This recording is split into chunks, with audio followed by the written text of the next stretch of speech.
When I first asked myself the question, where do I get my food? I really thought about supermarkets and large retail stores. I feel like everyone in this room can relate to that because that is the norm for us here. But for certain people, healthy food isn't that easy to come by.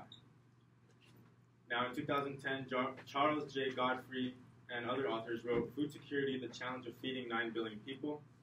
And this article described how the amount of people on this planet is constantly increasing.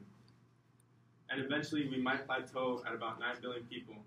9 billion people living here, 9 billion people to feed.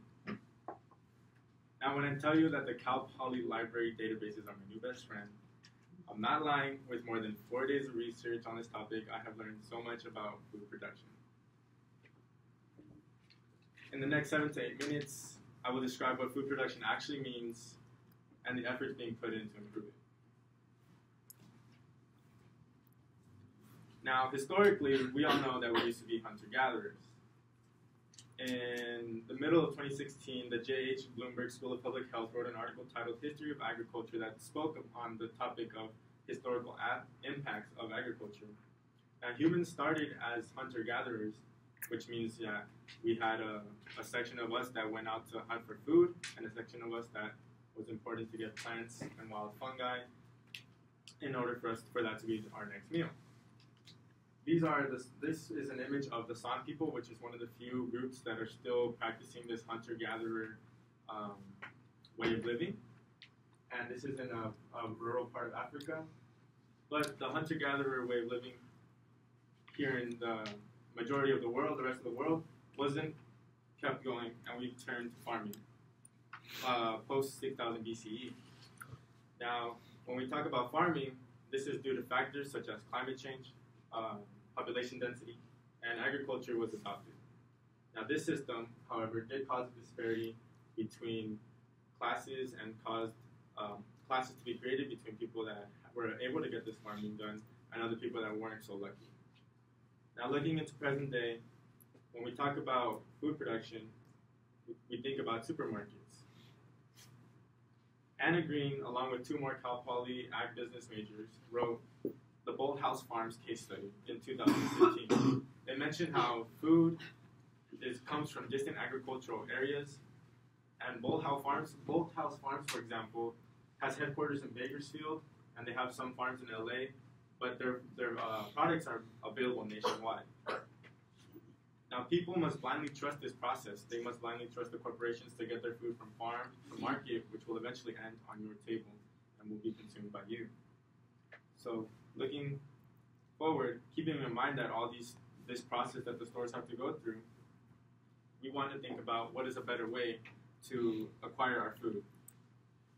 And that would be urban agriculture. Just kidding. For this idea is, we don't want our diet to look anything like this, but we would like it to look more like this. And urban agriculture is the idea of creation of agricultural spaces in urban areas. So according to Anna Nadal and other authors, they wrote an article titled Roofs of the Future, Rooftop Greenhouses to Improve Building Metabolisms, written in 2015. The integration of urban agriculture is a great way to move forward in the right direction.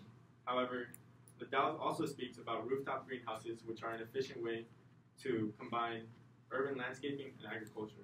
Rooftop greenhouses are a type of design that would be on top of urban landscapes, like on top of Cal Poly buildings. They would have ability to plant and grow things inside of a controlled environment. Now, this urban agriculture and rooftop greenhouses come together are a way that we can reduce transport, we can reduce packaging, and we can reduce overall waste that we would find in the transportation between farm to market. In 2016, the World Health Organization reported that there is a recommended amount of nutrients for each person to consume, and they must eat per day. However, the AMP Global Youth reported this year in an article titled The Top 5 Problems with the Global Food System that 795 million people suffer from chronic malnourishment. 795 people don't get the food that they should be eating, and they aren't eating healthy. And greater than 29 million households live in what is called a food desert. A food desert is a place that doesn't have easy access to a place to get food. For example, a supermarket or a produce stand. Between the idea of food deserts and chronic malnourishment, we see that there's a divide. There can be a divide between cities because one city will have the healthy food that they deserve, while another will be malnourished, and it in turn will turn into a declining society. Now, how can we fix this? What can you do? I suggest that we speak up on the subject. Talk to your friends and your family about what the process are to get our food. Where does our food really come from? When I talk about with my family about where our food comes from, I would like to mention indoor farming, and you can as well. The same way Chris Burdick does in the 2016 article titled "Programming Sun and Rain: Students Run an Indoor Farm at Schools by Computer and Mobile App." Students are practicing what is known as hydroponic farming.